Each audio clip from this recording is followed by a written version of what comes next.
If you're going to be in the Las Vegas area between August 14th to August 16th, I suggest you go to the Magic Trade Show and come see my beautiful, beautiful, beautiful friend, Sue. Make sure you follow her on Instagram at flowerslikeSue.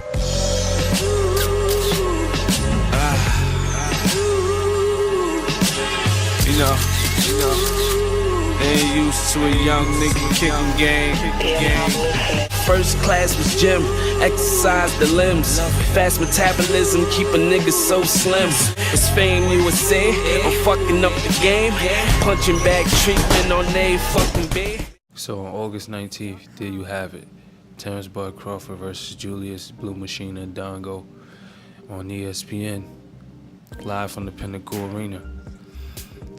Here's some keys to victory, part 2, why Terence Crawford is going to beat Julius Indongo.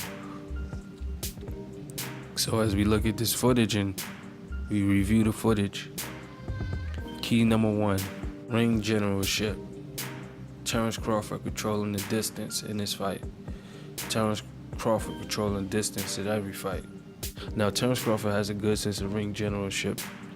No matter if he's on the offense, defense, if he's fighting on the back foot, or if he's moving forward, he has a sense of defense. He can move clockwise and counterclockwise. Now, look at this footage right here.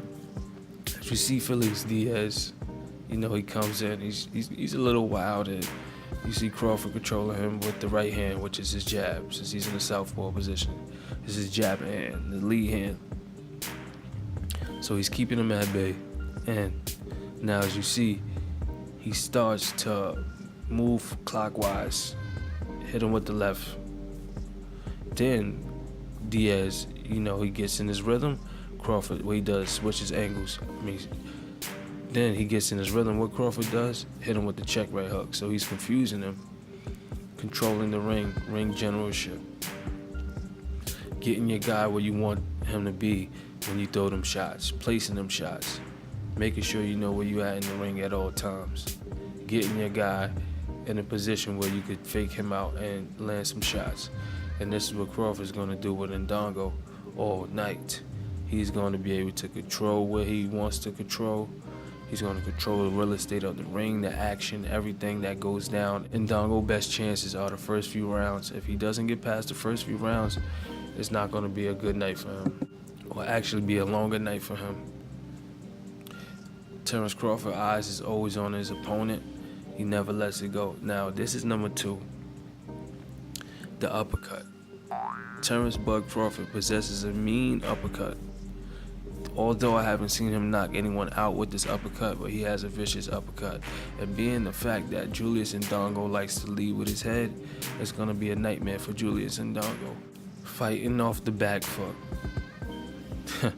Something that Julius Indongo can't do. He cannot fight off the back foot, which is gonna be Terence Crawford's strong point. That's gonna be his best strong point. Especially if Julius Indongo comes with that forward aggression, he can use it against him. Crawford will pick Julius Indongo apart. Whether he comes forward, whether he stands still, he will pick Julius Indongo apart. Trust me.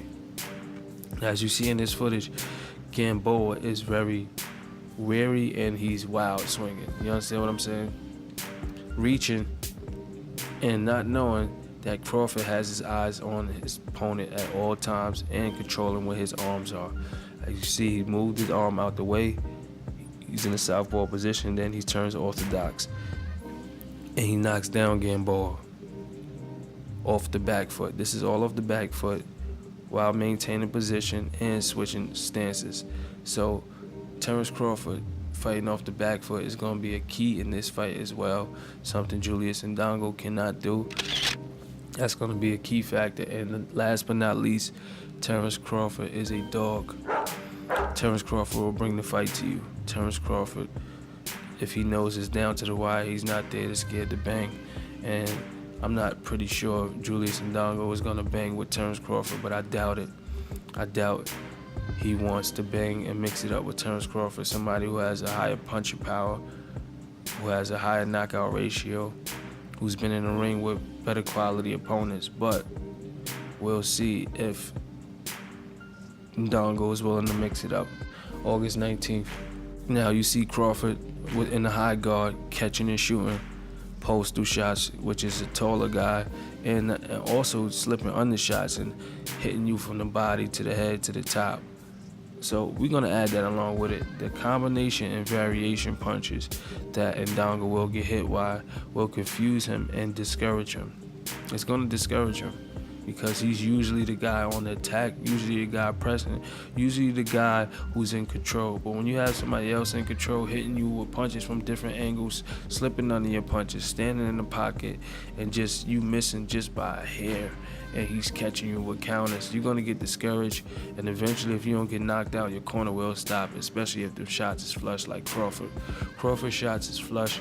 He's very evasive, very elusive, and he will give Julius Indongo the worst beating he's got in boxing. So I thank y'all for listening, paying attention. We have a fight Saturday night. It's fight week, and make sure y'all tune in on ESPN August 19th to see the fight live. It's your guy, Famus Athletics. Make sure you subscribe and get notified by hitting the bell notification next to the subscribe button. Stamina good, still going with the wind. See a nigga in the hood, say your next show is win. It's fame you was saying, I'm fucking up the game. Punching bag treatment on they fucking bed.